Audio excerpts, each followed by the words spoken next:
네, 선생님들 안녕하세요. 반갑습니다. 유아 강사 박수민입니다. 우리 오늘은 그 2023학년도 시험이죠. 네, 내년에 있을 시험을 준비하는 선생님들께 그 연간 강의 일정과 그 연간 교육과정과 그리고 이제 합격을 위해서 우리가 무엇을 공부해야 하고 또 어떻게 공부해야 되는지 가장 중요한 게 어떻게 보면 공부 방법이죠. 전략을 갖고 이제 공부를 해야 단기간에 좋은 결실을 이제 맺을 수 있을 텐데 어떻게 공부를 해야 하는지 그걸 이제 한 1시간 정도 우리 설명회를 진행해 보도록 하겠습니다. 그 선생님들께 아마 올려드린 자료가 있을 거예요. 그게 한 15쪽 정도 되는 이제 분량의 자료일 텐데 그걸 보시면서 그리고 또 옆에 있는 화면도 같이 보시면서 이제 한번 알아보도록 하겠습니다.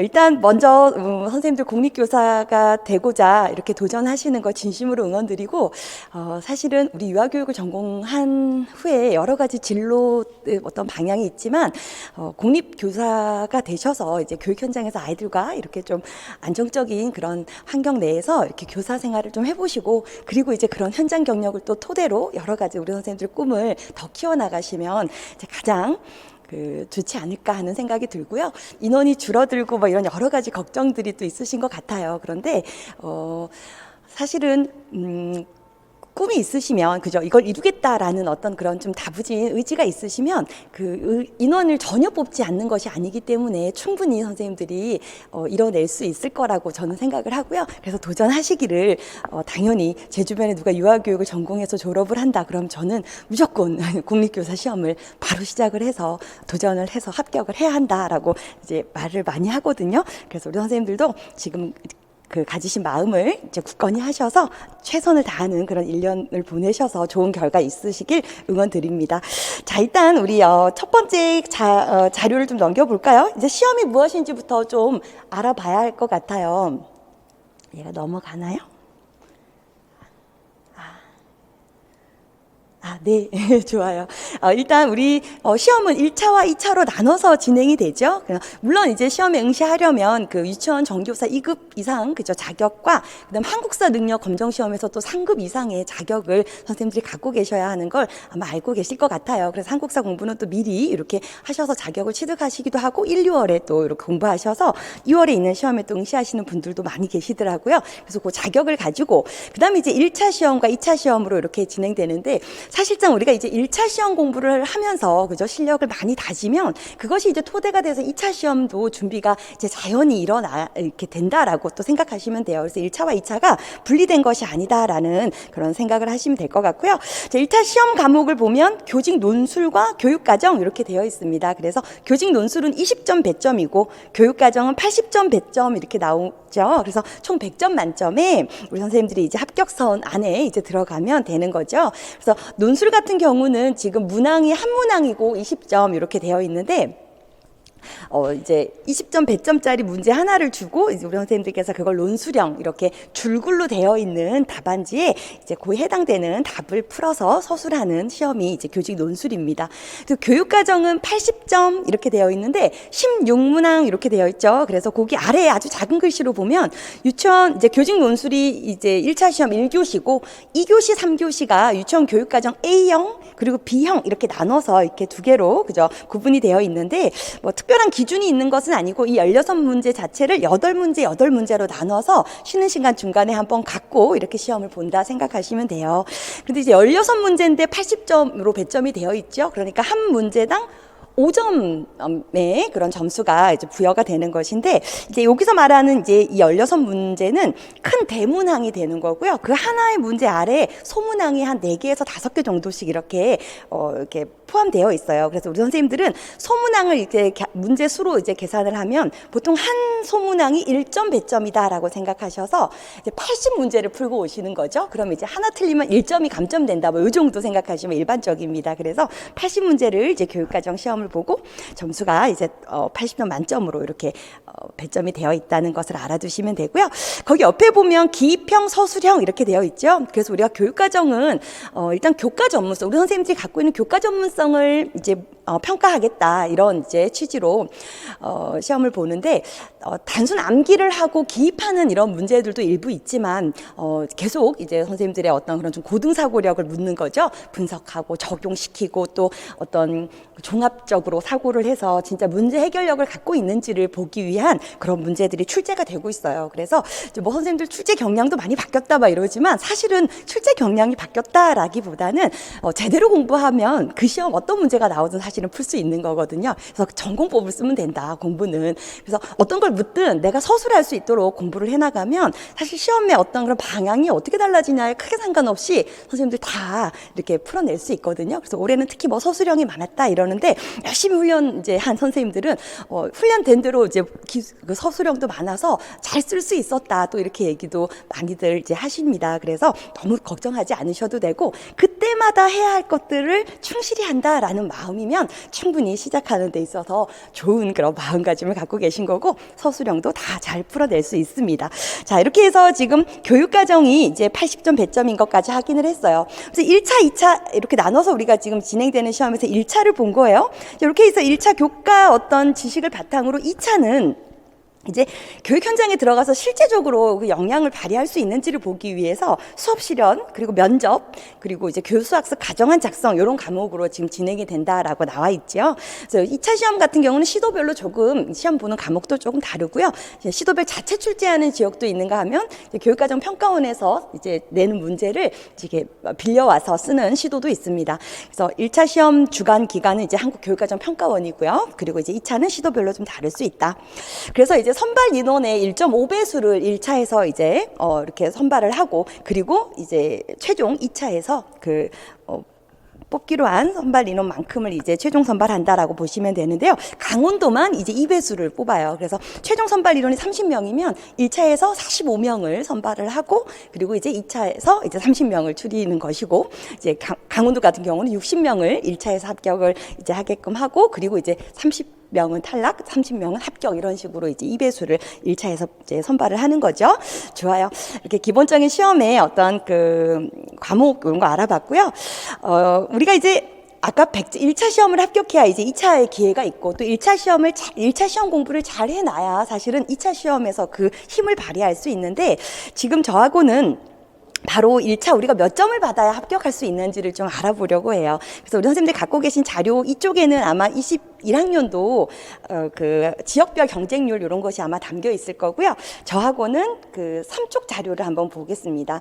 일단 우리가 오늘 제가 이 영상을 찍는 날이 지금 코로나 때문에 선생님들 이렇게 함께 집결하지 않고 제가 미리 영상을 찍어서 이렇게 올리는 방향으로 지금 계획을 세워서 영상을 먼저 찍고 있는데 오늘이 이제 12월 11일이에요. 그런데 우리 선생님들 올해 1차 발표가 15일 수요일에 납니다. 그래서 아직은 올해 시험 발표가 나질 않은 상황이라 작년도 그 합격선을 좀 한번 보면 79.1 이렇게 되어 있죠. 그리고 그 전년도는 또 78점, 또 그 전에는 또 79점 이렇게 지금 이게 평균, 전국 평균 합격선이에요. 지역마다 조금씩은 다르지만 또 공통적으로 보면 한 80점 정도가 이제 시험에 합격선이다 이렇게 지금 보면 되죠.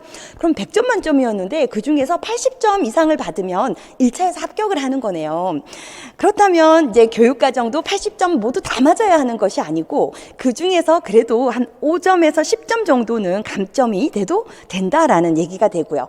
교직 논술도 20점 만점에 한 18점에서 20점 정도 받으면 이제 합격할 수 있는 어느 기본적인 점수가 충족이 됐다 이렇게 볼 수 있는데 물론 이제 20점 만점을 받으면 너무 좋죠. 이제 가장 우리가 지향해야 될 바지만 18점을 받아서 여기서 이제 2점이 감점되고 교육과정도 10점이 감점이 돼도 총점이 8점이 됩니다. 그럼 이제 80점이 커트라인일 때 우리가 이제 적어도 한 8점 정도를 확보해 둔 것이 되는데 사실 8점에서 10점 정도 확보를 하면 1차에서 상당히 고득점으로 합격했다 이렇게 또 얘기를 할 수 있어요. 대부분이 이제 합격 커트라인 그 주변에 많이들 이제 분포되어 있고 그 위에 막 6점, 7점 이상의 점수를 갖고 이렇게 합격하는 경우는 좀 안정권으로 이렇게 합격했다 이렇게 볼 수 있는 거라서 우리가 여기서 이제 생각해 봐야 될 문제는 시험 범위가 상당히 광범위해요. 유아교육 지금도 계속 학문이 발전하고 있고 계속 새로운 이론들이 이렇게 또 외국에서도 들어오고 개발되고 있는데 이때 우리가 어떤 부분에 집중을 해야 이렇게 단기간에 좋은 결과를 얻을 수 있을 것인가의 문제를 고민을 해야 되는 거예요.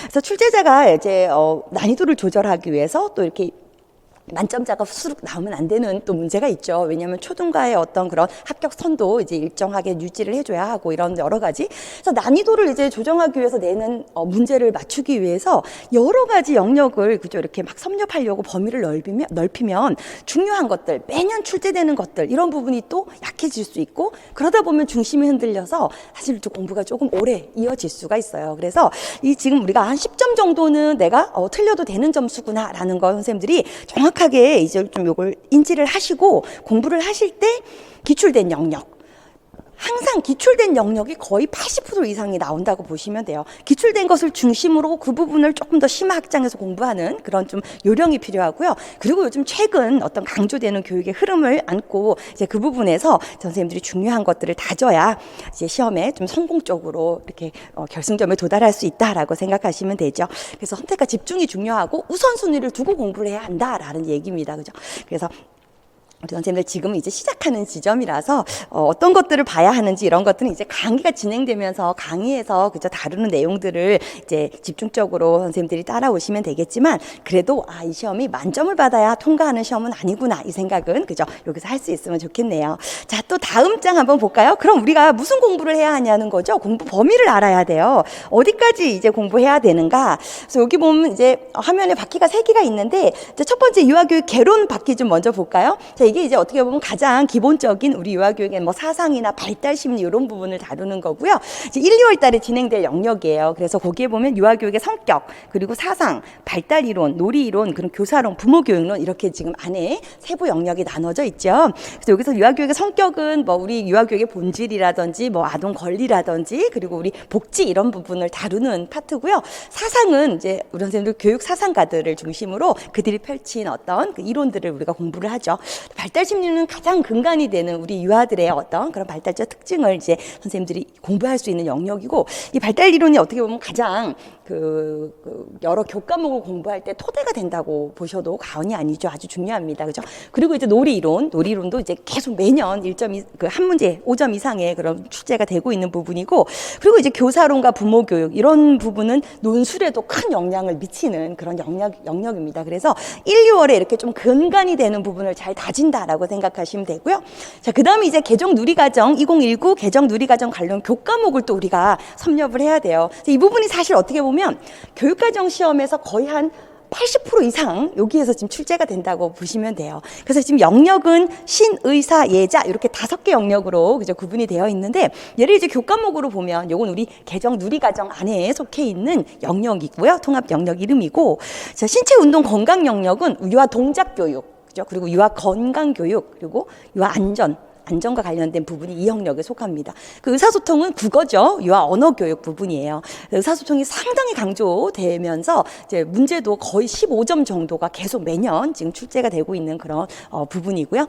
자, 사회관계 영역은 유아 사회교육입니다. 그죠? 그리고 이제 예술경험 영역에는 음악과랑 미술과 같은 과목이 들어가 있고요. 자연탐구 영역은 이제 수학, 유아 수학교육과 유아 과학교육 이렇게 해서 이제 각각의 교과목에 대한 선생님들이 교과 지식을 다지시고 이렇게 시험 준비를 한다라고 보시면 됩니다. 자, 그 다음에 이제 마지막 바퀴가 교육과정 운영 바퀴네요. 이제 요거는 실제 놀이 중심 교육과정을 이제 실행하는 그런 부분에 대해서 이제 다룰 텐데, 사실 우리가 이제 교육 목표를 수립하고, 그리고 이제 교육 내용 선정부터 시작해서 교육과정 운영과 마지막은 평가까지예요. 그래서 그 전반적인 운영 부분을 지금 요때 이제 다룰 것이다라고 이해하시면 되는데, 지금 요게 지금 적혀 있는 이 영역이 우리 시험 범위예요. 교육과정도 논술도 다 이 안에서 출제가 된다라고 생각하시면 되고, 우리 유아초등은 지금 교직 논술이 교육학으로 별도 과목을 다루는 것이 아니라 다 그 전공과에서 논술도 출제가 되기 때문에 이 전체 영역을 유아교육 전반적인 것을 섭렵하시면 교육과정 준비도 되고 논술도 시험을 볼 수 있다라고 이해하시면 될 것 같아요. 좋아요. 자, 일단 우리 이 정도의 내용들을 공부를 해야 되는구나. 그럼 이제 시기별로 어떻게 우리가 공부할 수 있는지 한번 볼까요?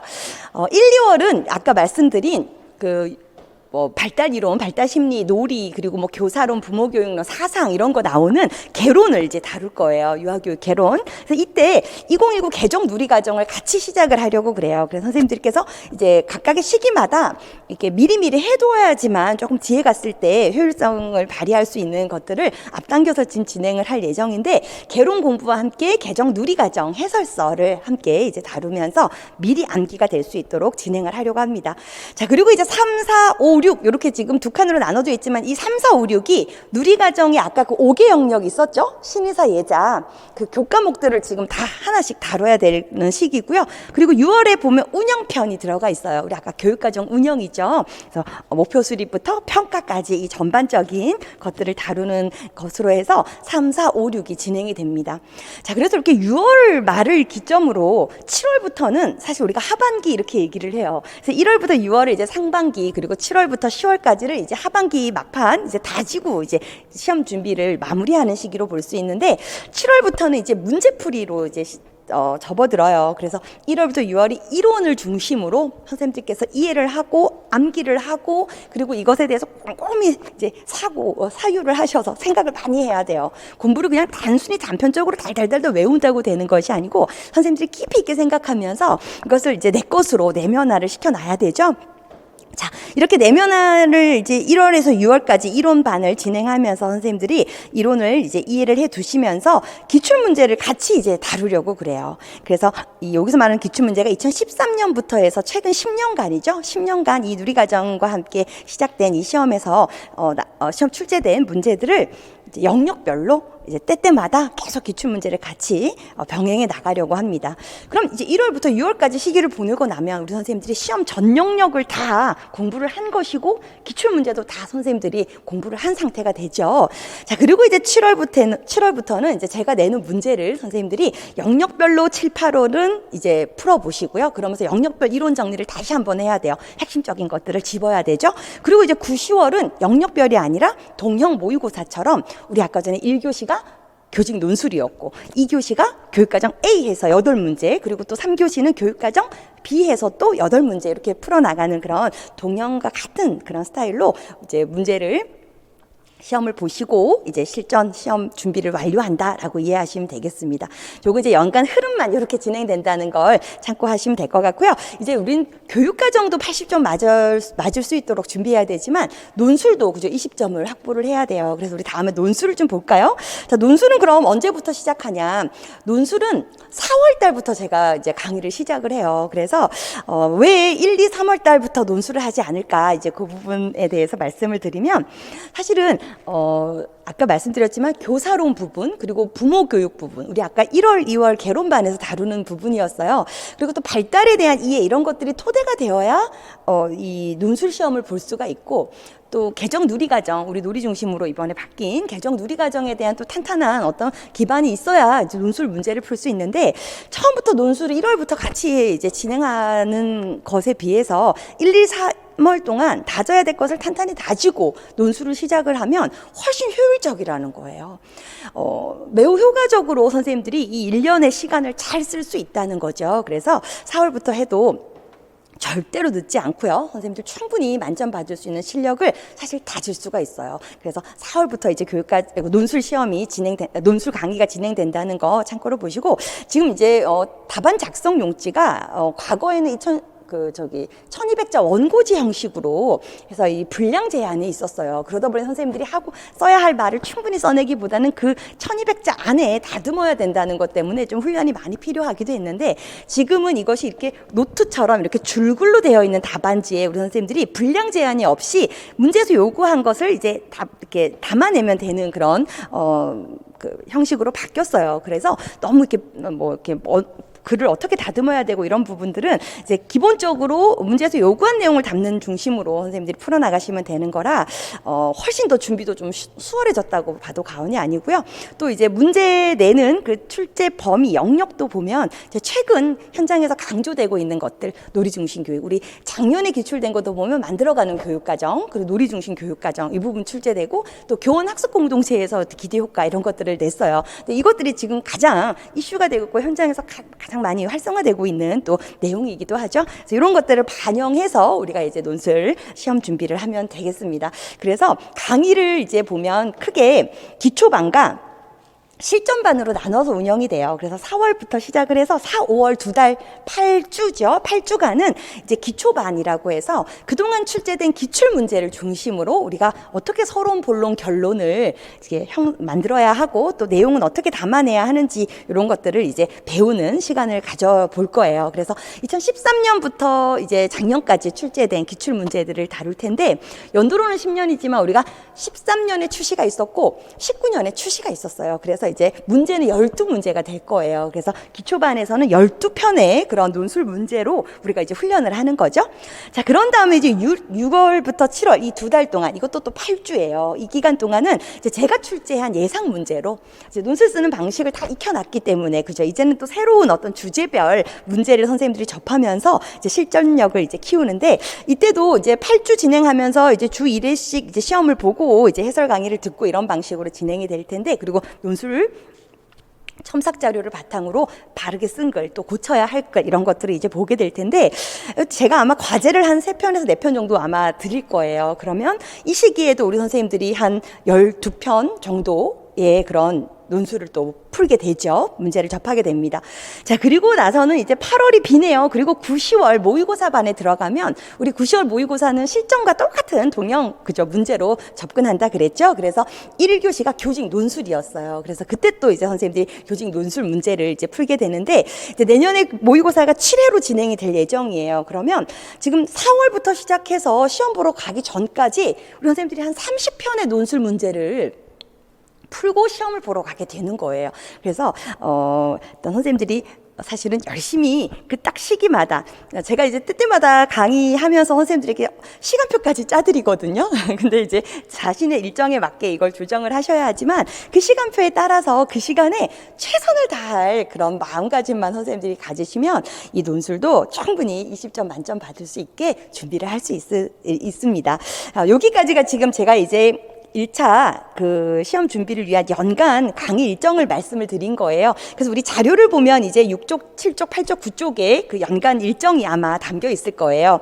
그래서 7쪽에는 그 주차별 1년간 내년에 어떻게 강의가 흘러가는지 흐름이 아마 나와 있을 텐데 그건 참고로 보시고요. 아, 1월 며칠부터 시작해서 강의가 어떻게 가는구나 이 흐름을 잡으시면 될 것 같습니다.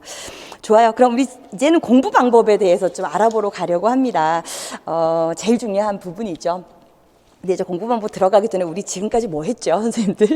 좀 정리해 보면 시험이 1차, 2차로 나눠진다는 거 알았어요, 그죠? 그리고 1차에서 교직 논술이랑 교육과정 시험이 있다는 걸 그죠? 이제 이해했고 이 교직 논술이든 교육과정이든 다 유아교육 전반에 대한 이해를 다지면 시험을 준비할 수 있는 그런 또 것이 됐는데 유아교육 전반이라고 하는 것이 무엇이냐 하고 세 덩어리로 나눠서 봤어요. 하나가 개론이었어요. 유아교육 개론. 그래서 거기에는 유아교육 성격, 사상, 발달, 놀이, 교사론, 부모교육 이런 어떤 영역들이 하위로 들어가 있었고요. 그 다음은 이제 누리과정과 관련된 교과목들을 우리가 또 지식을 좀 많이 선생님들이 익혀두셔야 해서 유아 동작교육부터 시작해서 신의사, 예자 5개 영역이었는데 거기에 각각 해당되는 교과목들을 이제 공부하는 거였죠. 동작교육부터 해서 유아, 수학, 과학교육까지 쫙 이제 3월부터 시작해서 이제 4월, 5월, 6월에 이렇게 진행된다 그랬고 마지막은 운영편이었어요. 그죠? 그래서 제 교재가 이제 이론서가 3권이 있어요. 근데 거기에 보면 유아교육 개론, 그리고 유아교육 과정 상, 그리고 유아교육 과정 하 이렇게 지금 3권이 나가 있는데 그 3권 안에 지금 우리 아까 본 그 영역이 다 담겨 있다고 보시면 되고요. 장학자료 그리고 법규 이런 것들 선생님들 좀 걱정하시는 분들도 계시죠. 근데 사실 장학자료는 그렇게 크게 걱정해야 될 영역은 아니에요. 그 각각에 해당되는 그 교과 다룰 때 교육부에서 발간한 장학자료들을 같이 다루거든요. 근데 뭐 그렇게 막 내용이 막 무겁고 막 어렵고 그런 게 전혀 아니라서 너무 부담 안 가지셔도 되고 강의에서 시기마다 다뤄드린다는 거랑 그리고 이제 법규 자료는 별도의 프린트물로 법규는 계속 수시 개정이 되다 보니까 이제 필요한 것들, 우리 봐야 할 것들은 또 그때마다 뭐 교사론과 관련된 법규는 교사론 시기에 이제 우리가 하고요. 이제 특히나 안전과 관련된 법규들이 상당해요. 그래서 그 부분은 또 안전 영역 나갈 때 또 같이 다루고요. 이렇게 시기마다 진행된다는 거 알아두시면 될 것 같아요. 그래서 1월부터 10월까지 어떻게 교육과정이 운영되는지를 지금 보았어요. 네, 좋아요. 자, 그럼 이제 공부 방법을 우리 또 이야기 나눠봅시다. 자료로는 선생님들 10쪽입니다. 제가 이제 성장하는 공부법 했죠. 아, 이거 넘겨야 되는군요.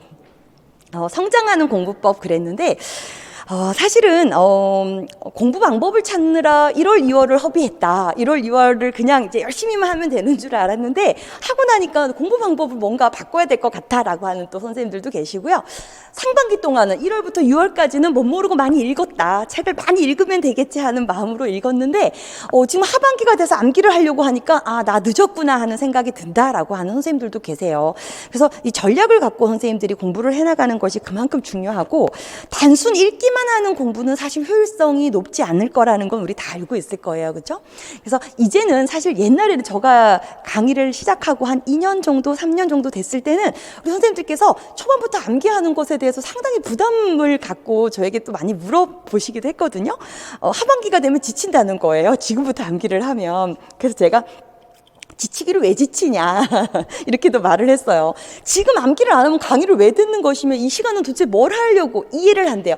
이해가 뭐지? 이해는 곧 암기가 되어서 누군가에게 설명할 수 있다는 게 이해가 됐다는 얘기거든요. 그냥 책을 이렇게 읽으면서 의존해서 책에 있는 어떤 텍스트 내용에 의존해서 내가 이해가 됐어라고 끄덕이는 건 그건 가짜로 아는 거지 진짜로 안다고 할 수가 없는 상태예요.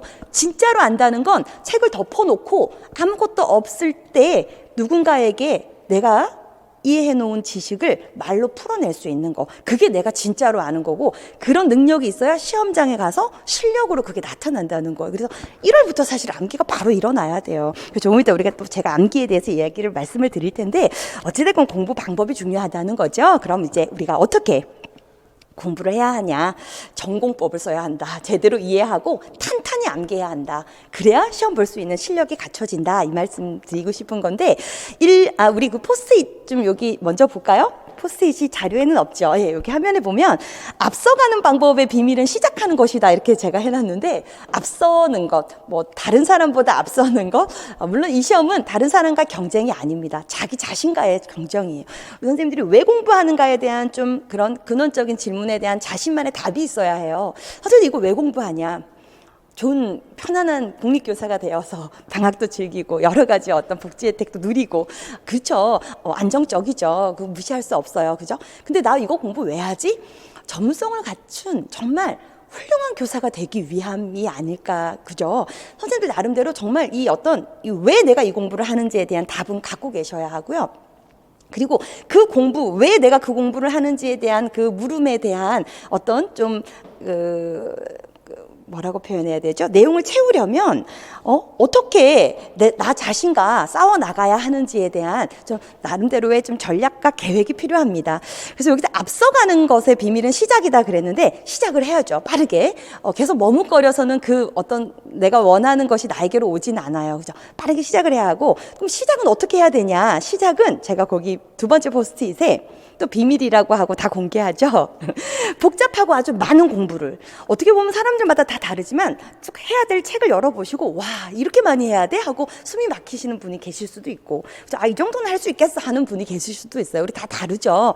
근데 아무튼 많은 양인 것은 맞습니다. 그 많은 양의 공부를 작게 나눌 수 있어야 돼요. 소분이 정말 중요해요. 공부를 성공하려면 작게 나눠 놓는 능력이 필요해요. 그래서 이렇게 작게 나눠 놓고 그 작은 것 첫 번째부터 시작하는 게 바로 앞서는 비밀이에요, 선생님들. 그래서 지금 오늘 저랑 이 설명회 강의를 끝내고 나서 이제 1월에 강의가 시작될 때는 쪼개자. 그리고 내가 그 쪼개 놓은 것 중에 첫 번째 덩어리부터 빨리 시작하자, 이런 마음으로 접근하시면 어느새 정말 결승지점 맨 앞에 서 계시는 날이 금세 올 거예요. 그래서 지금 제가 앞서는 것의 비밀을 먼저 이제 말씀드리면서 나와의 경쟁이라는 것을 생각하셔서 이제 1년을 달려가시면 되겠고요. 일단 1년 동안 잘 이렇게 장기 레이스를 선생님들이 성공적으로 끝내려면 계획을 세워야 합니다. 치밀한 계획. 그래서 사실 1년의 흐름은 우리가 방금 보고 왔어요. 아, 이 연간 강의 일정에 따라서 움직이면 1년이 어느새 완성이 되어 있는 거죠. 그럼 1년의 어떤 강의 그 커리큘럼에 맞춰서 따라오기 때문에 사실 월간 계획도 수립이 되는 거예요. 매주 일주일에 한 번씩 강의가 있는데 그때때마다 그 영역이 내 어떻게 보면 월간 공부 계획이 되는 거죠. 우리 선생님들이 세워야 하는 건 주간 공부 계획과 일일 공부 계획인 거예요. 그렇죠? 강의를 하루 들었어요. 그런 다음에 이제 이걸 내가 일주일 동안 어떻게 내 걸로 만들 것인가. 그 공부 계획이 필요한 거죠. 그래서 체계적인 공부 계획 수립하는 거. 그래서 이제는 계획 없이 살아서는 안 되는 그런 또 삶으로 이제 선생님 접어든 겁니다. 그래서 성공하려면 탄탄한 계획을 세워야 하고요. 시험에 합격하기 위해서. 자, 그 다음 두 번째 제가 강의는 똑똑하게 수강하자 그랬어요.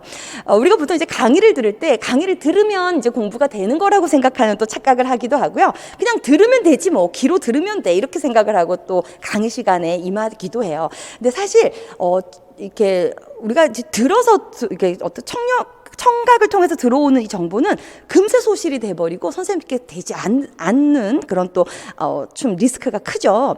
강의를 선생님들이 수강하실 때는 일단 즐거운 마음가짐 가장 중요합니다. 난 열심히 공부할 거야라는 좀 적극적이고 즐거운 마음을 가지고 네 가지가 동시에 움직여야 한다. 첫 번째는 귀예요. 그죠? 귀 열려 있어야 되죠. 무슨 말을 하는지 빠르게 따라오면서 계속해서 선생님들 주의 집중하시면서 들어야 해요. 그 다음에 듣는 것과 동시에 두뇌 회전이 빠르게 움직여줘야 되는 거죠. 생각은 다른 생각을 한다거나 이렇게 잠시라도 놓치거나 이랬을 때는 흐름이 또 깨져버리니까 귀와 머리가 동시에 움직이면서 눈은 어떻게 해야 되죠? 저한테 레이저를 팍 쏘시면서 끌어당긴 뭔가 난 이거 어떻게 해서든 내 걸로 만들 거야 라는 이런 좀 선생님들 자세로 이렇게 집중을 해야 하고요. 그리고 이제 마지막 손이에요. 손. 강의를 들을 때 이렇게 손에 이렇게 필기를 하지 않고 듣는 경우들이 사실 되게 상당히 많아요. 그래서 제가 적으면서 들어야 한다라는 얘기를 많이 말씀을 드리는데 저는 이제 연수를 가거나 이랬을 때도 그 저 때는 시험이 있는 연수가 많았어요. 그래서 선생님들도 그 현장의 교사들도 시험을 보고 연수 성적을 막 공개를 하고 그랬어요. 요즘은 그런 게 다 없어지긴 했죠. 그런데 그때도 강사가 저는 하는 말을 다 적었어요. 을르리가 입니다까지 다 적었어요. 핵심 내용만 탁탁탁 추려가지고는 집에 갔을 때 무슨 맥락에서 이 말을 했는지가 잘 기억이 나지를 않고 떠오르지가 않아서 하는 말의 문장을 거의 다 제가 아주 편하게 이렇게 잡고 쓸 수 있는 연필이나 샤프펜 같은 걸로 이렇게 술술술 쓸 수 있는 것을 이용해서 종이 하나를 꺼내놓고 다 적어요. 거의 다 적으면서 듣고 집에 가서 교재랑 그 내용을 연결해서 나 나름대로의 또 지식으로 만들려고 정리를 또 하는 시간을 가졌는데 공부를 하실 때 선생님들 제가 교재에 있는 거 외에도 계속 어떤 추가적인 설명이나 이런 것들을 덧붙이게 되는데 그런 것들을 막 적어나가는 욕심을 좀 부리셔야 돼요. 그래야 이제 교재의 내용과 강의 내용이 연결되면서 이제 선생님 지식을 좀 구성하는 데 더 도움이 되겠죠. 그래서 강의를 똑똑하게 수강하자는 말은 100% 강의의 모든 것을 선생님들이 쏟아내시면서 머리 두뇌 회전과 눈과 그다음에 귀와 손이 동시에 움직여줘야 된다는 거예요. 그래서 사실 강의 막 7시간씩 이렇게 쭉 연강을 제가 토요일 날 하는데 그러고 나면 선생님들이 좀 지치셔야지 사실은 좀 정상이에요. 강의 끝나고 나서 막 이렇게 다 들었다 하고 엉덩이만 아프면 안 되고 온 에너지를 다 쏟아내서 오늘도 무엇을 내가 배웠는지를 좀 인지하면서 이렇게 좀 정리가 되는 시간으로 강의 시간이 이제 흘러가야 하고요. 자, 이제 강의를 들었다면 그 다음부터는 선생님들이 해야 할 것이 상당히 많이 있는 거라고 생각하시면 돼요. 강의 들은 건 공부할 거리를 모은 거고요. 이제부터 이제 공부가 시작이에요. 그래서 세 번째는 제가 강력한 추진력으로 실행하라 그랬는데 토요일 날 우리 직강 기준이에요. 토요일 날 강의를 수강한 다음에는 바로 이제 공부가 시작이 돼야 돼요. 그래서 선생님들이 바로 이제 공부 계획에 따라서 이제 그 소영역, 소분해 놓은 영역 하나하나씩을 이제 암기하기 시작을 해야 되는데 그렇게 추진할 수 있는 또 힘이 중요하고요. 그 다음은 자료에는 셀프 테스트 얘기가 들어가 있군요. 우리 그 프린트물에는 셀프 테스트와 관련돼서는 조금 이따 뒤에 가서 또 제가 선생님들께 인출하는 방법으로 말씀드리고요. 그리고 이제 반복하라.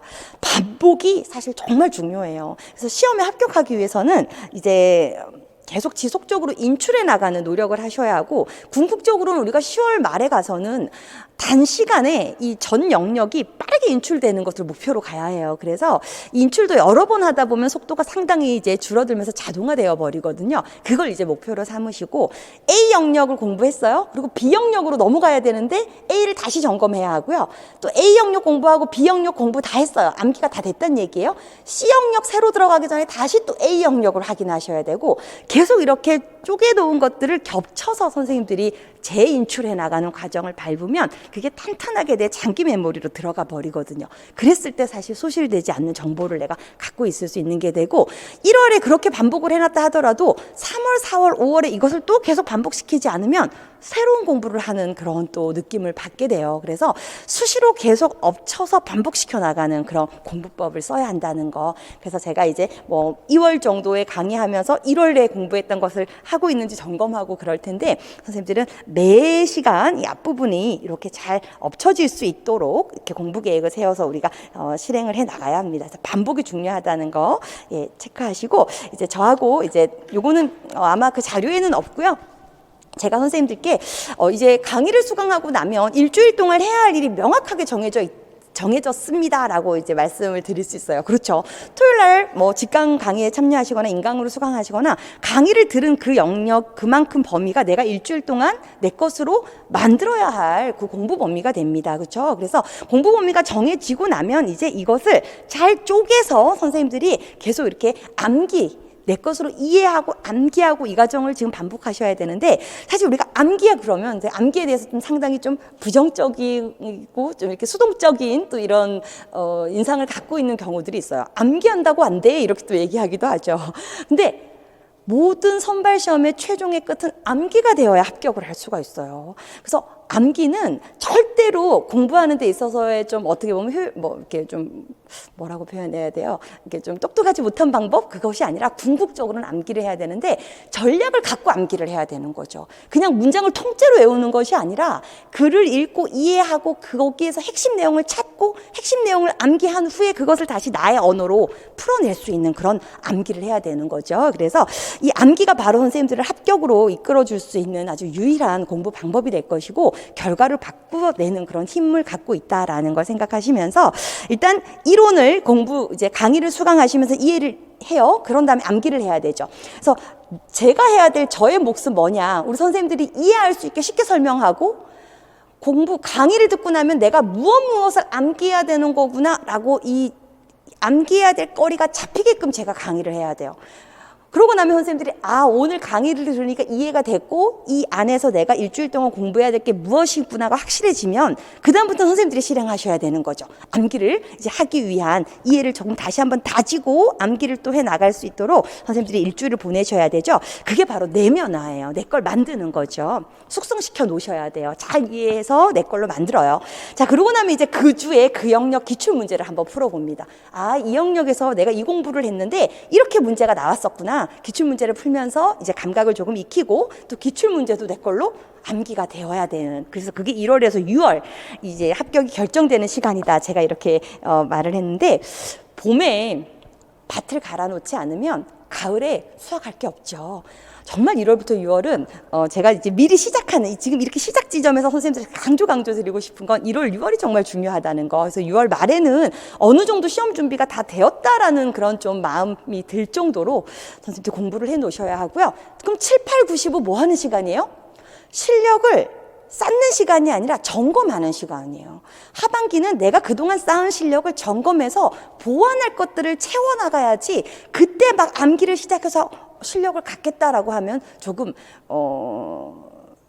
1월부터 암기를 다진 사람들과는 좀 차이가 날 수밖에 없는 거죠. 그래서 선생님들 1, 6월이 중요하다는 것과 함께 제가 이제 선생님들께 그럼 암기할 수 있게 어떤 도움을 드려야 하냐.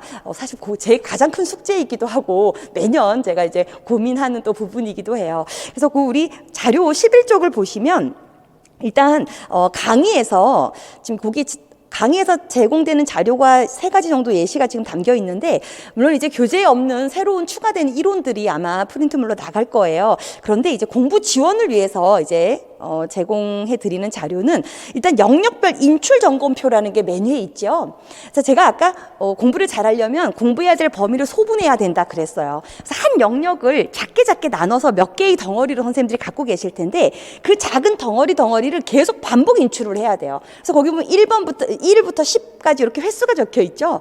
내가 이 한 소영역을 몇 번 인출했는지를 체크해 나가시면서 어떤 영역을 가장 좀 많이 인출했는지 적게 인출했는지 고르게 하고 있는지 이런 것을 파악해 나가야 된다는 거죠. 그래서 인출 점검표가 선생님들에게 제공이 될 거고요. 그 밑에는 지금 영역별 정리 자료 이렇게 지금 되어 있어요. 근데 정리 자료를 보면 다단히 나눠져 있죠. 그래서 오른쪽에는 이렇게 여백이 있는데, 이제 제가 기본적인 내용들을 교재에는 다 이렇게 줄글로 이해가 될 수 있도록 선생님들이 쭉 읽어 나갈 수 있는 자료가 이제 담겨 있는 게 교재라면, 이 요약 자료는 이제 핵심적인 내용들, 정말 암기해야 될 어떤 이런 내용들을 담아서 드리고, 이 오른쪽에 여백에 선생님들이 추가하고 기출 문제에서 어떤 핵심적으로 외워야 되겠다 하는 부분들을 또 적어 놓고 이러면서 나만의 어떤 시험장에 마지막에 들고 갈 이런 좀 나만의 자료로 이 요약본을 탈바꿈시키셔야 되는 거죠. 여튼 1월부터 6월까지 이 전 영역에 대한 이 요약 자료가 나갈 겁니다. 근데 이 요약 자료를 이용하셔도 되고, 사실 요약 자료 없이도 제가 이제 매 순간 선생님들 공부를 했으면 백지 쓰기를 하라고 하거든요. 그 백지 쓰기 자료가 곧 사실은 이 요약 자료가 되는 거라서, 제가 제공해드리는 정리 자료를 활용하셔도 좋고, 또는 얘는 참고로 보시면서 본인이 직접 공부한 걸, 암기한 걸 인출해내면서 이 백지에다가 요약 자료를 만드셔도 돼요. 제가 처음에 강조한 건 지금 후자에 말씀드린 거예요. 본인이 직접 백지에다 쓰고 만들어라. 그러면 그게 곧 요약 정리 자료다. 그만큼 효율적인 공부가 없다. 제가 이런 말씀 많이 드리거든요. 그래서 그거에 대한 구체적인 이야기는 아마 강의하면서도 계속 안내를 드릴 텐데, 이렇게 요약 자료가 나간다는 거, 근데 요약 자료도 완성본이 아니고 우리 선생님들이 추가해서 내 것으로 만들어 나가야 되는 자료들이죠. 자, 그 다음에 이제 마지막은 기출문제가 정말 중요해요, 선생님들. 기출문제에서 사실은 이제 파생해서 새로운 문제들이 출제가 되는 거라서, 저도 모의고사반 끝까지 기출문제를 저도 계속 분석해서 거기서 문제를 계속 출제를 하고요. 우리 선생님들 또한 기출문제는 거의 외우고 또 지문에서 중요한 것들 짚어드리는 것들은 또 다 자기 걸로 만들어야 되는데, 제가 이제 기출문제 인출용 키워드 자료를 이렇게 드릴 거예요. 그래서 아주 작아서 잘 보일지 모르겠지만, 문제를 통째로 들고 다니면서 외울 수는 없거든요. 그 문제에서 핵심이 되는 내용이 무엇이었는지를 제가 담아놓으면 선생님들은 그거를 읽고 나서 그 문제가 떠올라야 되고, 그때 무엇을 물었고 답이 무엇이고 이런 것들을 자꾸 반복해 나갈 수 있게, 그래서 요건 이렇게 잘라서 뭐 이렇게 카드처럼 코팅하고 다니셔도 좋을 것 같고, 또는 뭐 이렇게 이동할 때 보기 위한 좀 인출용 자료로 활용할 수 있도록 이렇게 기출문제 키워드 자료가 이제 나갈 거예요. 그러니까 지금 어떻게 보면 제공해드리는 자료가 다 암기할 수 있도록 어떻게 하면 제가 도움드릴 수 있을까 생각해서 이제 만든 건데, 결국엔 궁극적으로는 선생님들이 암기하셔야 되고 내면하셔야 하거든요. 그렇죠? 그래서 이런 지원 자료를 이제 참고하셔가지고 이제 좀 이렇게 효율성 높은 그런 공부를 해야 한다라고 생각하면 좋을 것 같습니다. 좋아요. 자, 우리는 이제 다음 한번 일주일의 공부 계획을 좀 한번 볼까요? 자, 제가 그 선생님들께 일주일 동안 강의를 듣고 나면 공부해야 될 범위가 이제 딱 결정이 된다고 말씀드렸거든요. 그 공부해야 될 범위를 일단 목차를 쭉 적어보고 4개에서 5개 정도의 소영역으로 나눠놔야 돼요. 그래서 소분을 잘해야 된다고, 그죠? 나눠놔야 합니다. 그래서 우리 그 선생님들 강의, 요즘 설명의 자료 12쪽을 보시면 12쪽에 그 유아교육과 발달해서 발달심리편에 대한 목차가 아마 교재 목차예요. 예시가 들어가 있을 텐데, 그걸 기준으로 한번 해볼게요. 우리가 이 발달심리를 2주에 걸쳐서 진행을 해요. 그래서 1, 2월 달에 유아교육 개론반 그 강의가 시작될 때 그게 총 7주 과정이거든요. 1, 2월은. 그 7주 과정 동안 첫 번째 주는 유아교육의 성격을 진행하고요. 두 번째 주에 사상을 진행을 해요. 그리고 세 번째 주에 이 발달에서 2분의 1을 하고, 네 번째 주에 이 발달의 나머지 2분의 1 영역을 또 하게 돼요. 그리고 이제 5주 차에는 놀이를 하고, 6주 차에 교사론하고 7주 차에 부모교육론 해서 일주일에 이렇게 한 파트씩 끝낸다라고 이해하시면 되는데, 발달은 이제 영역도 많고 또 중요하기도 하고, 그래서 2주에 걸쳐서 진행을 합니다. 그래서 거기 지금 표를 보면 발달의 의미부터, 그죠? 두 번째 섹션이 발달의 원리 및 단계죠. 여기 뭐 섹션 1, 섹션 2 이렇게 해놨지만 사실 이 두 개를 다 소형력 1로 묶으셔도 돼요. 그 내용 정도를 보고 선생님들이 이제 구분을 해놓으면 되죠. 이 덩어리 묶어서 소형력 1이라 좀 한번 이렇게 범주해 보세요. 자, 그 다음에 이제 섹션 3이 발달 이론인데 10개의 발달 이론이 들어가 있죠. 자, 이 중에서 게젤의 성숙 이론과 이 정신분석 이론, 우리 그 프로이드랑 에릭슨을 할 텐데 이 정신분석 이론 요 둘을 또 묶어서 소형력 2라고 체크를 해 놓으시고요. 자, 그 다음에 이제 행동주의 이론이 있죠. 얘를 소형력 3 이렇게 좀 묶어볼까요? 자, 그리고 이제 피아제 인지발달 이론을 소형력 4. 인지발달 이론은 상당히 많지만 그래도 임의로 이렇게 한번 4로 묶어볼게요. 자, 여기까지를 제가 3주차에 진행을 할 거거든요, 강의를. 그리고 나머지 비고치기부터는 이제 또 4주차로 넘어갈 거예요. 그럼 이제 강의를 일주일분의 그 어떤 하루 토요일 날 직강 기준으로 강의를 수강했다면 지금 섹션 1부터 시작해서 섹션 3에 피아제 인지발달 이론까지 공부를 한 거네요, 저하고 같이. 그럼 우리 선생님들이 이제 집에 가셔서 얘를 다시 이해하고 암기를 해놓는 거를 그 주에 끝내고 저를 만나러 오셔야 되는 거죠. 그 다음 주에. 그럼 지금 소형 1, 2, 3, 4로 4개의 덩어리로 나눠 놓은 거예요. 그죠? 좋아요. 자, 그런 다음에는, 두 번째, 구분해 놓은 소형력을 순서대로 공부하기 시작해야 된다는 거예요. 그래서 책을 다시 읽으시면서 이해하고 핵심 내용 추출해서 암기를 해야 된다는 거죠. 자, 그리고 나서 이제 공부를 했다면, 한 소형력 공부를 했다면 이제 시험을 봐야 돼요. 소형력 1, 2, 3, 4를 그냥 다 공부했다 해서 끝이 아니라 소형력 1을 공부하고 난 다음엔 이 1이 잘 내 것이 됐는지 책을 덮고 말을 해봐야 돼요.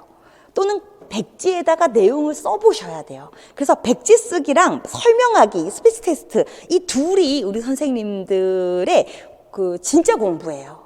그래서 강의 듣는 거, 그리고 강의 들은 내용을 이해하고 암기했어요. 내 것으로 집어 넣었어요. 거기까지는 전처리 작업이고요. 진짜 본격적인 공부는 넣은 걸 꺼내는 거예요. 그래서 지금 백지 쓰기 설명하기, 이 책 덮고 셀프 테스트 하는 그 부분이 진짜 공부 시작인 거죠. 근데 사실은 정말 힘든 과정이에요. 이때부터 선생님들이 괴로워요. 나 분명히 암기를 했는데 안 나오고, 이거 뭐, 내가 지금까지 5시간이나 앉아서 암기했는데 얘 어디 갔지? 이런 생각을 또 할 수도 있어요. 하지만 이 과정을 거쳐야지만 장기 기억으로 들어가고 시험장에 가서 쓸 수 있는 힘으로 만들어져요. 그래서 이 인출하는 이 아주 고되고 힘든 과정을 선생님들이 꼭 1월 그 첫째 주 강의 듣고 나서부터 직면하셔야 되는 거죠. 그래서 어떻게 해서든 공부한 내용을 밖으로 표출해내야 한다는 거, 아주 가장 중요한 공부 방법입니다. 얘를 6월, 7월에 가서 해서는 안 된다는 거, 그죠? 우리 꼭 기억해야 하고요. 그리고 그 다음 4번을 보면 이제 다음 소형력으로 넘어가야 되죠. 첫 번째 영역을 공부한 걸 이제 시험을 봤더니 잘 기억하고 있고 나름대로 살아 있어요. 핵심도 탁탁탁 추릴 수 있어요. 그럼 이제 소형력 2로 넘어갑니다. 소형력 2로 들어가서 이제 소형력 2 공부를 다 하고 난 다음에 이 부분에 대한 시험도 봐야 되죠. 그런데 이 영역에 대한 시험을 바로 보는 게 아니라 뭐 해야 돼요?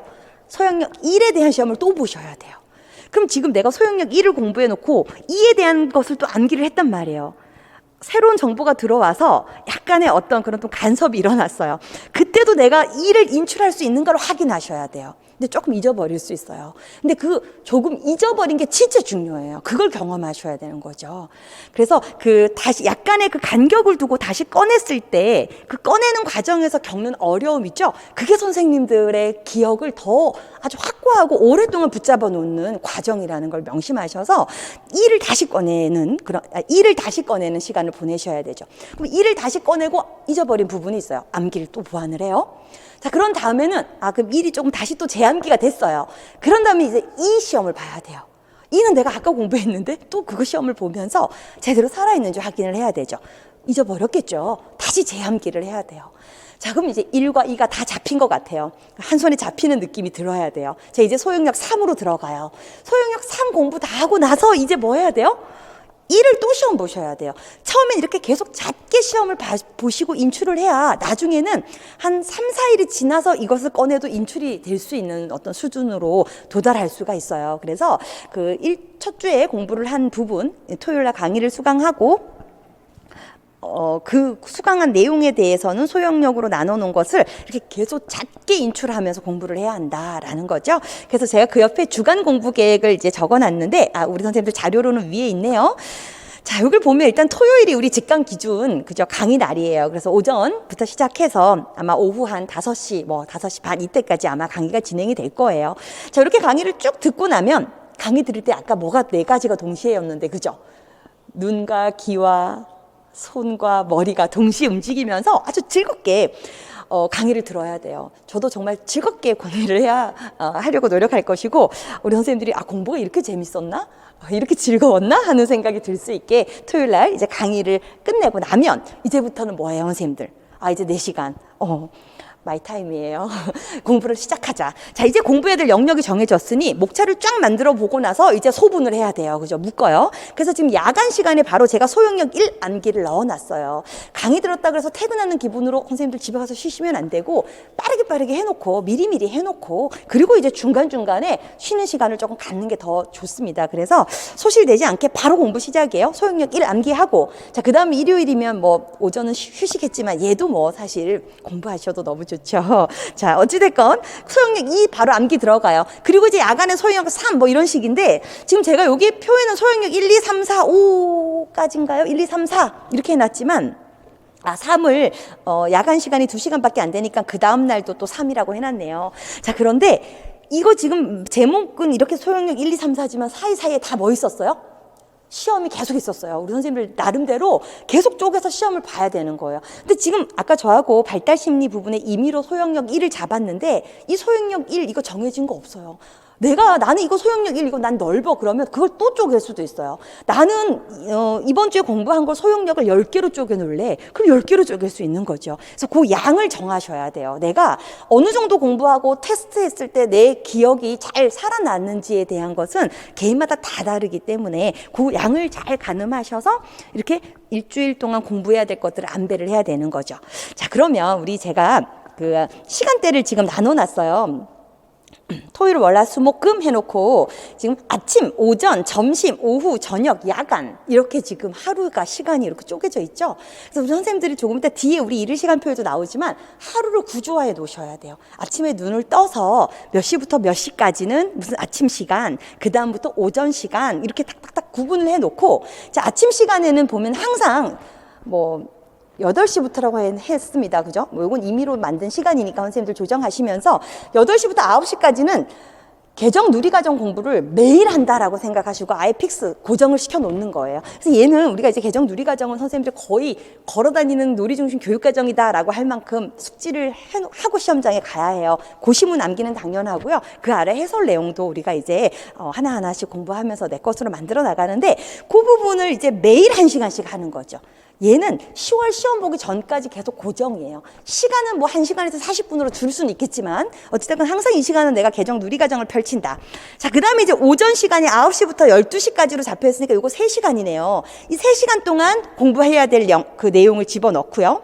그 다음 점심 먹고 또 오후 시간은 1시부터 18시까지로 해놨어요. 5시간 확보되네요. 이 5시간 동안 또 해야 할 것들을 그 계획을 세우고 그리고 저녁을 먹고 나서 이제 야간 시간 7시 반부터 9시 반까지 2시간이네요. 이렇게 해서 요거 이제 임의로 나와 있는 시간대고 우리 선생님들이 하루로 이렇게 구조화해 놓으시는 거예요. 그리고 해야 할 내용들을 일주일 분량을 이렇게 다 쪼개 가지고 정리를 해 놓고 나면 내 일주일에 어떻게 살아야 할지에 대한 나름대로 흐름이 잡히죠.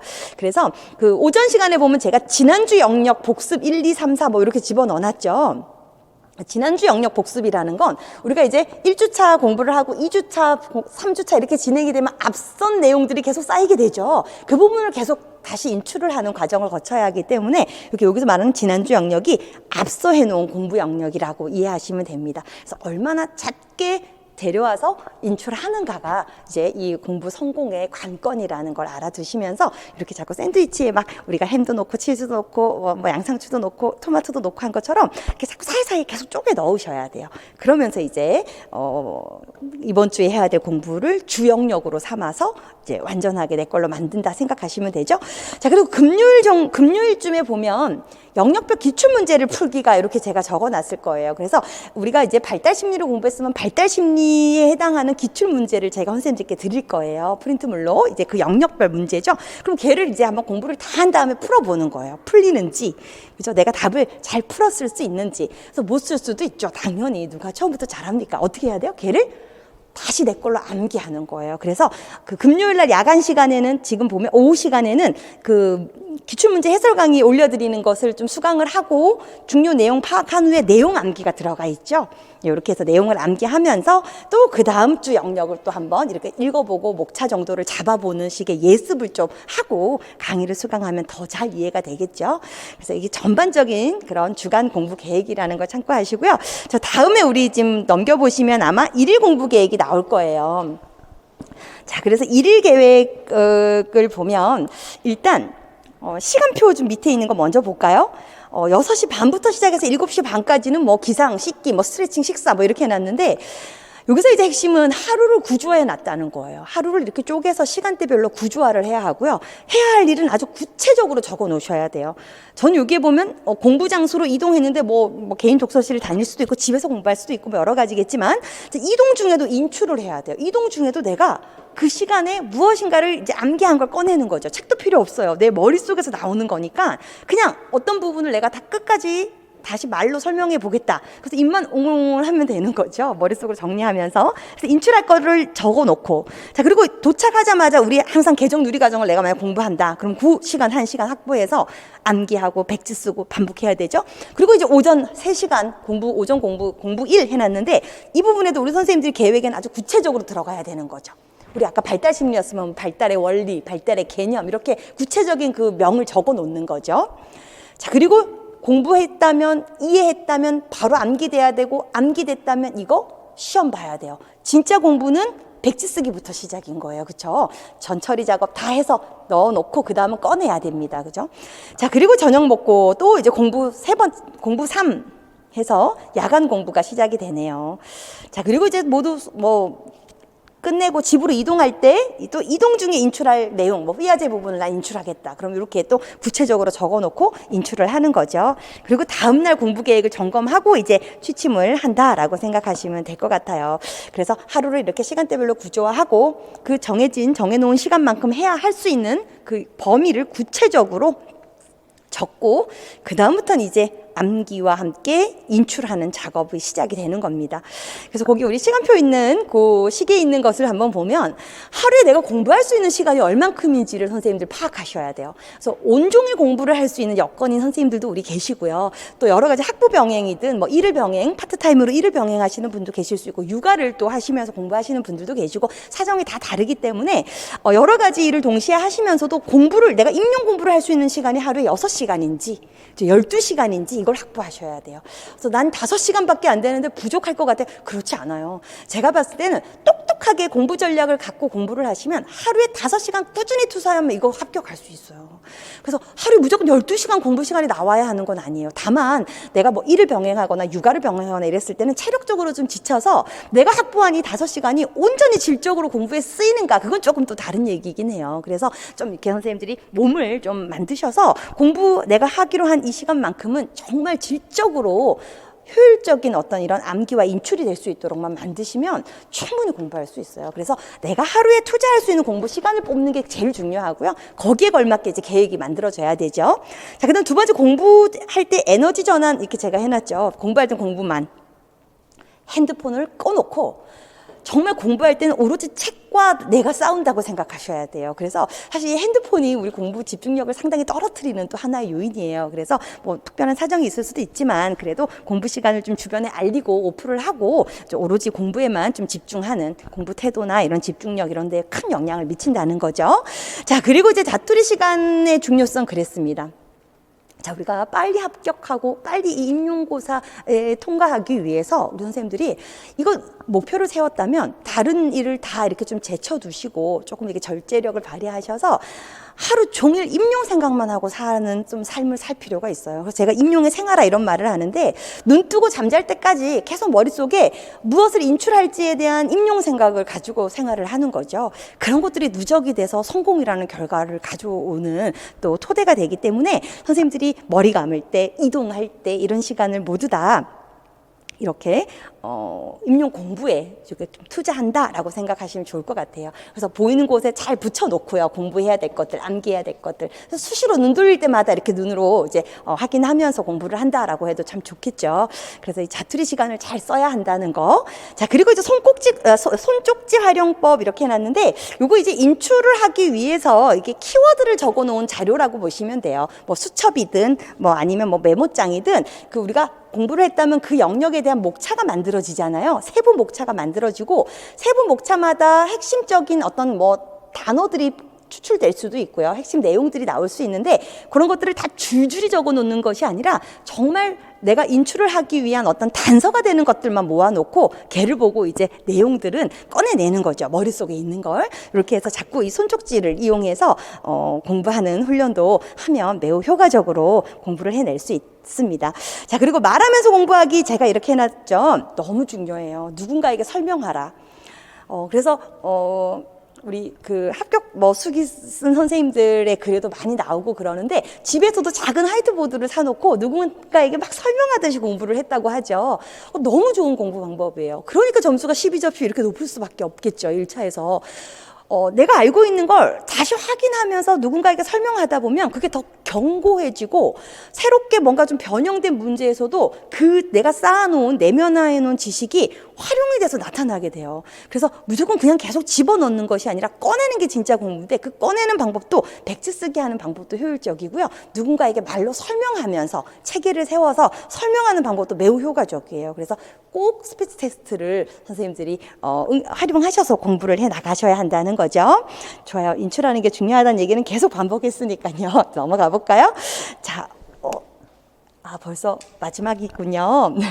자, 선생님들 이제 우리가 연간 공부 흐름 어떻게 진행되는지 알아봤고요. 또 공부는 어떻게 하는 것이 효과적인지에 대해서 제가 정말 굵직굵직한 것만 말씀드린, 이렇게 길게 말해놓고 굵직굵직한 것만 말했다고 하죠. 정말 굵직굵직한 것들만 말씀드린 것 같아요. 그래서 이제 우리가 교육과정도 하고 논술도 하고 이러면서 이제 일정이 조금씩 다 변화가 있어야 하고 거기에 걸맞게 선생님들이 또 태세 전환을 하셔야 하는데, 일단 아까도 제가 중간에 한번 말씀드렸지만 나 이 공부 왜 하려고 하지? 이거에 대한 좀 답을 선생님들이 갖고 시작하시는 게 좋을 것 같아요. 그래서 나 왜 이 공부를 하려고 하는지 곰곰이 생각하셔서 뭔가 좀 불안하고 흔들릴 때도 그 어떤 굳건한 목표를 향해서 다시 나를 일으킬 수 있도록 이렇게 고민을 좀 하셔서 답을 찾을 수 있길 바라고요.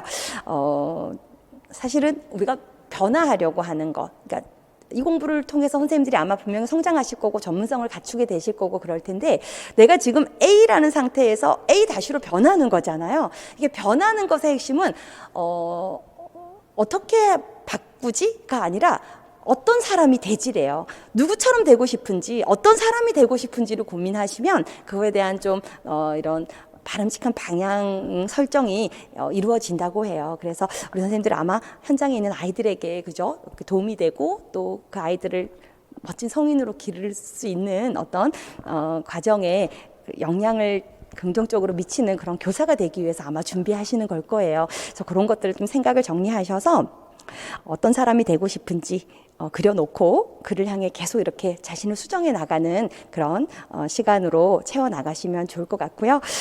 제가 여기 자신을 믿어라. 내가 쏟은 노력과 내일의 결실은 정비례한다. 괴로움을 이겨내야 성취가 있다. 이런 말을 적어놨어요. 난 잘 못해 라고 시작하면 사실은 잘 해낼 좀 자신이 없을 수도 있어요. 하지만 나도 할 수 있어. 누군가가 했다면 나도 할 수 있지 라는 좀 선생님들 자신감 필요하고요. 꿈을 꾸면 그 꿈대로 이루어진다고 해요. 선생님들 공립교사 합격하는 그런 좀 확고한 그런 목표를 만드시고 자신감을 바탕으로 이제 1월부터 달려나갈 수 있도록 채비를 하시면 좋겠고요. 그리고 선생님들이 쏟은 노력이 곧 결과와 진짜 정비례한다고 보시면 됩니다. 그래서 고통스럽지만 그 고통이 선생님들을 만드는 거니까 조금 더 적극적으로 상황을 받아들일 수 있으면 좋을 것 같고요. 나는 왜 더디지? 다른 사람은 쉽게 하는 것 같은데 이런 생각 들 수 있죠. 근데 사실 쉽게 하는 것 같은데 하는 사람들도 결코 쉽게 한 것이 아니라는 거예요. 남들 잠잘 때 일찍 일어나서 무엇인가를 했고 남들 쉬고 놀 때 나는 그걸 참고 무엇인가를 해낸 사람들이 남들이 봤을 땐 쉽게 하는 것 같지만 쉽지 않은 그런 어떤 성공의 결과를 거머쥐는 거죠. 우리가 도착하고 싶은 결승점은 다 똑같지만 사실은 출발선은 다릅니다. 어떤 사람은 학부 과정에서 이 유아교육 이론에 대한 전반적인 걸 체득하고 있는 사람도 있고요. 어떤 사람은 중고등학교 때 이제 공부를 좀 즐겨해서 문제 푸는 감각을 갖고 있는 사람들도 있어요. 다 다르죠. 하지만 이 출발선이 다 다르다 그래서 결승점에 못 들어갈 시험이 아니라는 거예요. 과정에서 내가 어떤 노력을 하냐가 그 결과를 또 만들어내는 거니까 우리 선생님들 좀 너무 그렇다 해서 너무 또 막 짓눌려서 너무 무겁게 막 이렇게 마음 먹을 필요는 없고요. 성실히 1월부터 차근차근 밟으면 다 해낼 수 있는 것이라는 거를 또 생각하면서 우리 2022년 내년이죠. 우리 선생님들 모두 다 성장하는 그런 한 해가 되시길 진심으로 응원드립니다. 임용시험 합격이라는 목표 딱 책상에 붙여 놓으시고 마음을 단단히 하시고 하루하루를 아껴서 이제 공부에 쏟아내시면서 좋은 결과 있는 그런 1년이 되시길 바랍니다. 제가 오늘 설명회는 여기까지 마치고요. 우리 선생님들 혹시 관련해서 궁금한 것이 있거나 이런 경우는 제가 그 다음 카페가 있어요. 박수민 그 유아 임용의 정석 이렇게 해서 다음 카페에 문의를 주시면 또 우리 카페 운영자 선생님들도 계시고 또 저도 시간 날 때 중간중간 들어가서 답변도 드리고 그러거든요. 그래서 카페에 오셔서 질문 주시면 성실히 답변을 또 드리겠습니다. 좋습니다. 우리 선생님들 내년 한 해 또 열심히 생활하시길 응원드리면서 여기까지 오늘 설명회 마치겠습니다. 수고하셨습니다. 아이고, 한 시간이요?